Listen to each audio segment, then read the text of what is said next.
Ahoy! Welcome aboard a brand new segment of Salvaged Treasures. Today we'll be taking a gander at the WWE Elite Series Mean Gene Okerlund by Mattel.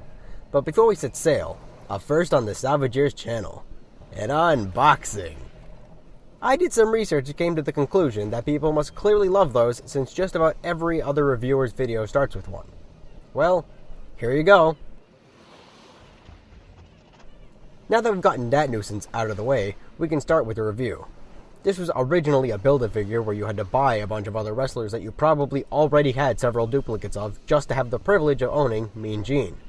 Luckily for us, I suppose Mattel realized that they could make even more money by then re-releasing the already made sculpt as an individual figure. Because Mean Gene was originally a Build-A-Figure, he can still fairly easily be taken apart with little resistance. He's made of a similar material and features the same kinds of articulations the other figures in the WWE line use. Mean Gene comes with a microphone accessory, a light stand, and his iconic red jacket from his older years at the AWA. If you remove his jacket, you'll find that his white shirt and tie are both fully molded and painted. The tie is even malleable. The figure comes from a series including Yokozuna, Six, and the Ultimate Warrior. If you purchase all four of them, you can create the interview set piece. One issue I have with the figure is the logo on his jacket. I feel it would have been more appropriate to have the WWF logo, but it's a small qualm. In addition, I noticed while removing his arms to change the jacket that his left arm was very difficult to take out while his right popped out super easily. I'm not sure if this inconsistency is found on all of them or just mine. Now I understand I generally reserve my opinion for the second history portion of the figure, but from now on I'll be objectively pointing out any issues the figures may have in the first part and then elaborating my feelings about those issues in the later segments. Now let's sail on to the history of this figure. Mean Gene Okerlund shouldn't need an introduction, but for those of you who are unaware with the wrestling world, this man was a legend. Is a legend. This is the man responsible for many of the golden announcements and interviews given to most of the profession's toughest wrestlers such as Macho Man Randy Savage, Rowdy Roddy Piper, Hulk Hogan, The Ultimate Warrior, and just about any other sod who wanted to cut a half-decent promo.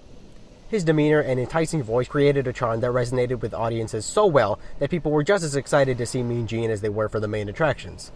After a while, being so near to these champions took its toll on Mean Gene, and so, on multiple occasions he was forced to put down his mic and get in the ring himself, just to remind everyone just what kind of a man he is. And if you thought for even a second that Mean Gene ever suffered a single loss, then you clearly don't understand how impregnable this man is. Or how standard WWE storylines work. This string of wins and his overall reception is what led to his eventual inclusion in the WWE Hall of Fame. Truth be told, I was sailing through the tumultuous aisles of Walmart, looking for the new figures from the upcoming Rampage movie, when I came across this treasure, and I just couldn't leave him behind. I'm glad that the WWE is finally releasing a figure of Mean Gene that does him justice. His likeness and exchangeable outfit are nearly perfect. I just wish I didn't have to buy those other figures for the rest of the display, but that's how these sets work and I'm not about to complain about it. As I mentioned earlier, the only real problem aside from the tight and loose joints is the fact that his shirt doesn't have the WWF logo, which would have definitely fit better, but in the end it's a small matter that doesn't really take away from the figure and the greatness that is Mean Gene Okerlund. Now let's set sail onto the seaworthiness test. Blow it out your ass!